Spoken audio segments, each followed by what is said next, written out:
You meet someone and you are sort of, interested in the same leisure activities. You're interested in the same things that bring you pleasure and fun. Your daily activities together just kind of seem to blend in a way where there's a nice, relaxed atmosphere when you are together. And because of that, you feel like this person, there's a certain amount of connection there because they like the same things that I like. They enjoy the same things that I enjoy. So here's how you can find out if you and a particular love interest have that lifestyle chemistry.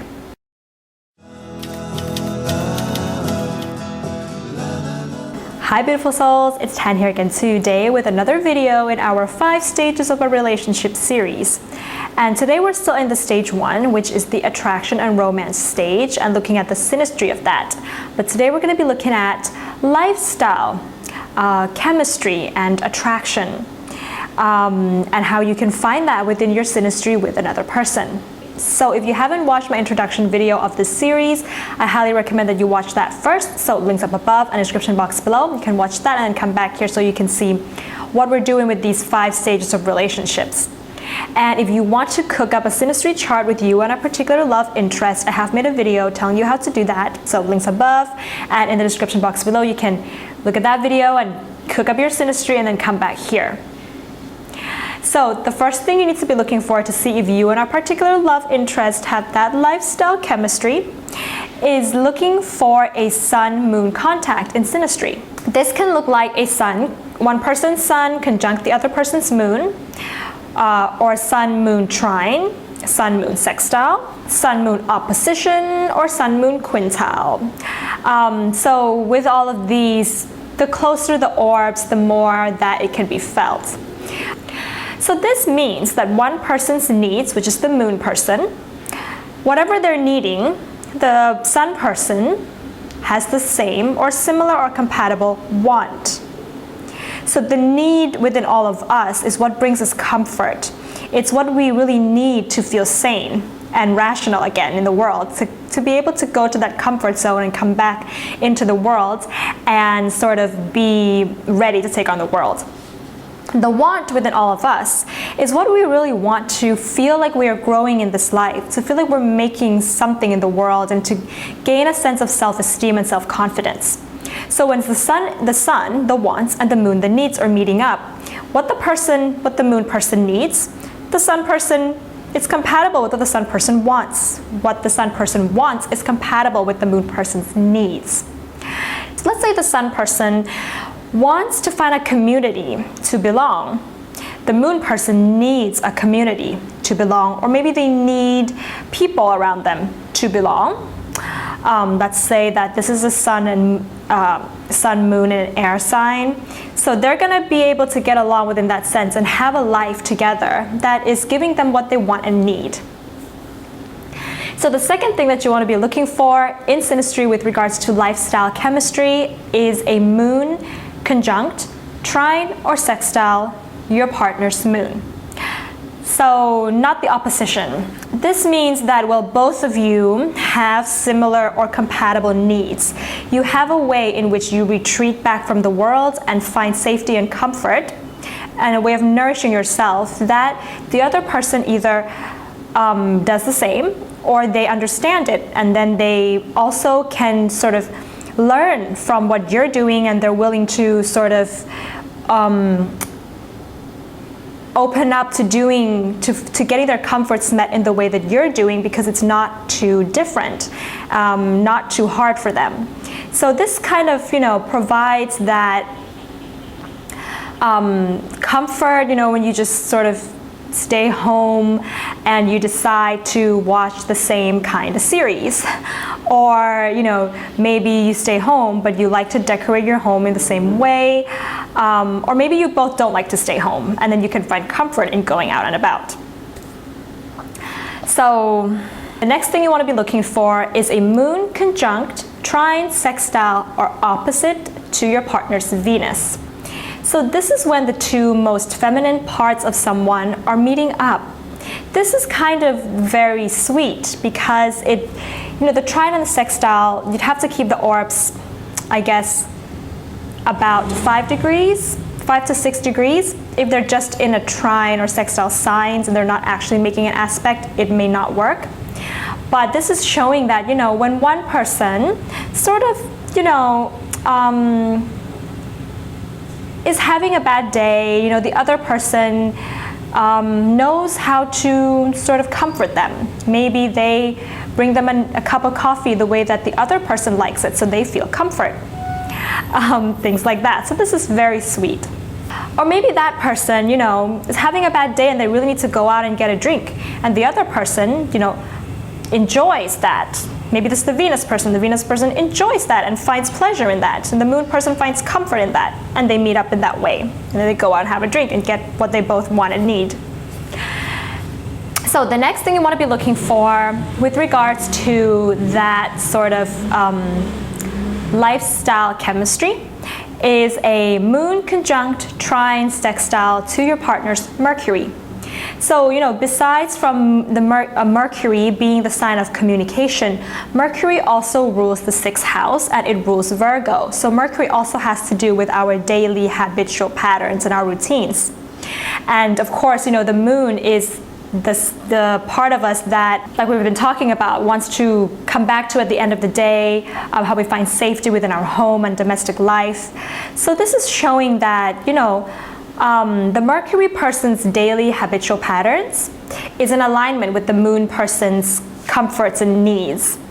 So, you know, the Mercury person may like to get up at a certain time of the day, brush their teeth a certain way, have certain foods, and the Moon person, you know, in the presence of this Mercury person, finds their habits and their lifestyles not conflicting with the way that they feel safe and comfortable.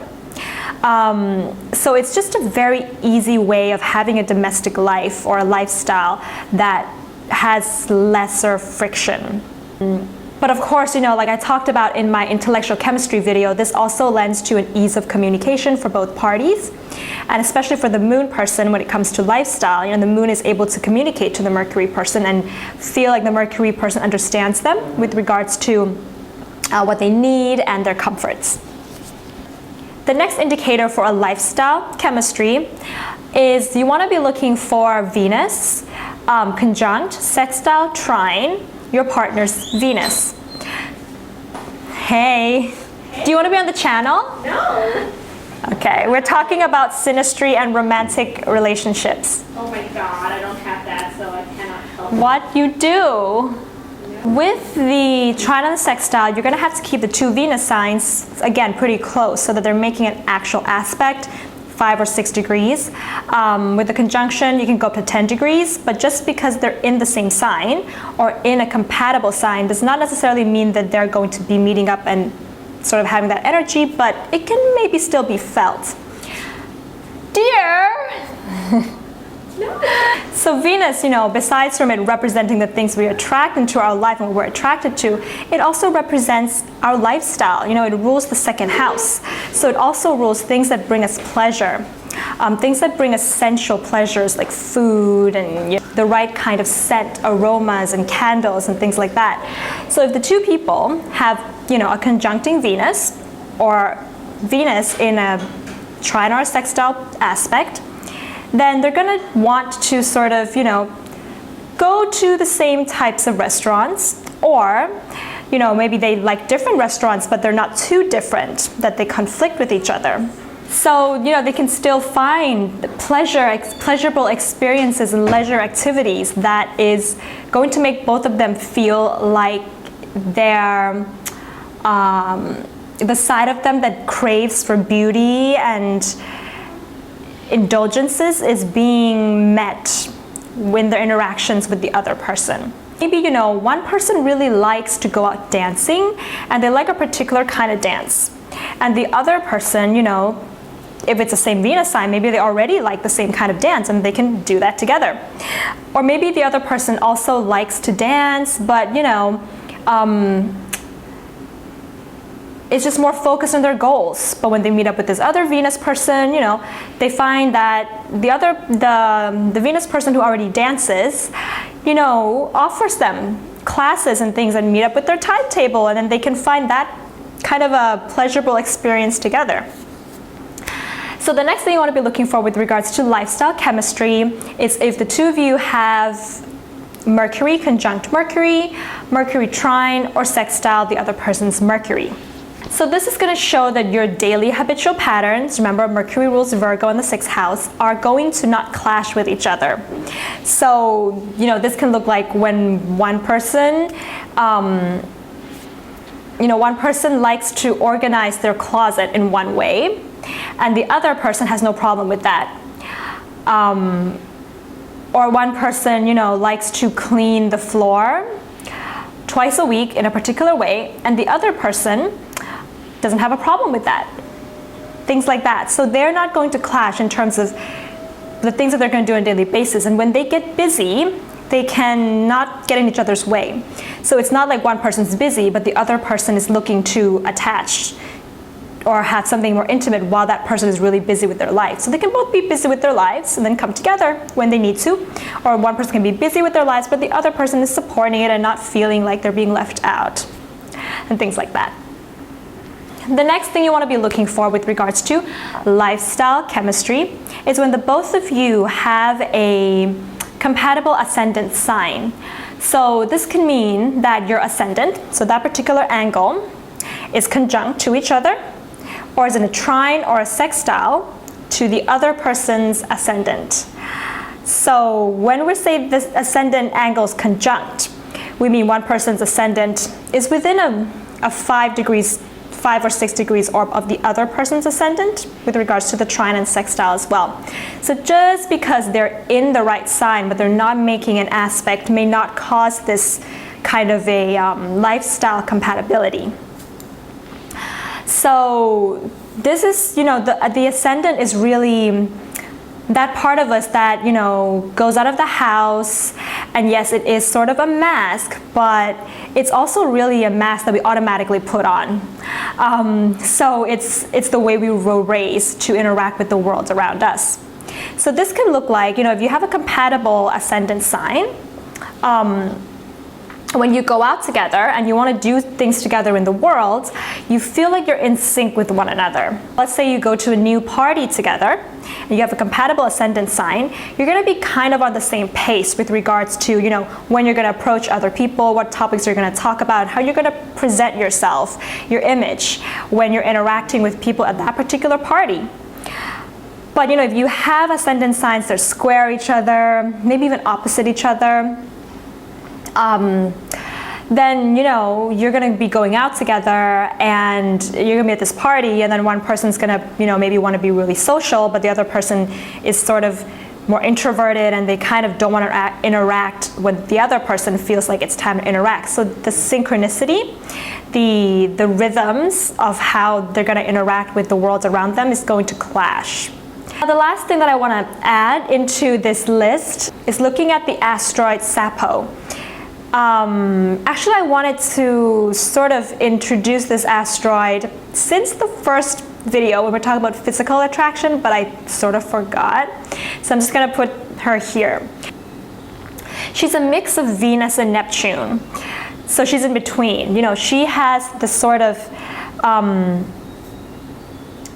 artistic pursuits, artistic pleasures that Venus has, that kind of pleasure that Venus has, but not, and she also has a bit of the Neptune sort of empathy and compassion, so she's a fusing of them together. So Sappho in contact in Synastry is going to show, and this has to be really close because it is an asteroid, if Sappho contacts your partner's personal planets by no more than 2 degrees orb in a conjunction, then this is going to show a real attraction there. This is going to show an attraction of sexual and sensual experiences, especially if it's Venus or the Sun. If it's Mars, it's going to be a little bit more sexual, and if it's the Moon, it's going to be a little bit more tender. Because Sappho does rule, poetry, but the poetry that she writes has a lot to do with this yearning of love and various faces of love, including jealousy, as much as empathy and compassion. So, you know, this can look like the two people who have South Pole contacts, you know, want to prompt up the other person's sensuality in a very creative way. You know, they may book a spa month together where they try out different kinds of spa and have that sensual pleasures meet up. They may, you know, engage in writing some kind of poetry together and then end up writing a whole book full of poetry to engage in that kind of mental sensual experience. So this is a very interesting one. I think it's both the sort of physical attraction but also the lifestyle, if you see what I mean here. Alright guys, so those are some of the indicators that you and a particular love interest have a lifestyle chemistry. So if you have any of these, leave a comment below and let us know what your experiences have been. If you like this video, give it a thumbs up and hit the subscribe button below if you haven't. If you already subscribed, thank you very much for coming along. And yeah, I do birth chart readings, synastry and relationship chart readings. You can check out my services on my website. And yes, I will see you soon in the next video with our 5 stages of a relationship series. Have a beautiful day, beautiful souls. Bye.